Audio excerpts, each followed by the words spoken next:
এই খাতাতে 10 সেকেন্ডের মধ্যে যেটা আঁকবে আমি তাকে সেটাই কিনে দেবো। এই দেখো কি আঁকছে, এটা কি কিছু তো বুঝতে পারা যাচ্ছে না। কি আঁকছিস তুই? এটা এটা কুরকুরি। এটা কি আঁকলি তুই? এটা কুরকুরি আঁকলাম।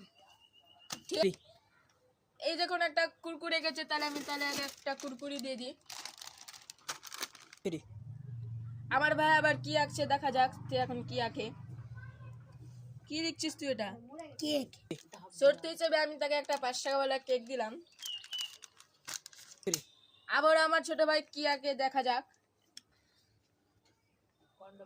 কি লিখছিস তুই? এটা বিস্কুট। শর্ত হিসেবে আমি তাকে একটা বিস্কুট দিয়ে দিলাম। এবার আমার ছোট ভাইয়ের কাছে একটাই চান্স আছে, এই চান্সের চেয়ে কি আঁকে দেখি। এটা কি আঁকলি তুই? এটা মোবাইল। সে যখন একটা মোবাইল এঁকেছে তাহলে আমি তাকে একটা মোবাইল দিয়ে দিলাম। এইসব পেয়ে খুশি তো? হ্যাঁ, এইসব পেয়ে তুই খুশি তো? আমি অনেক খুশি।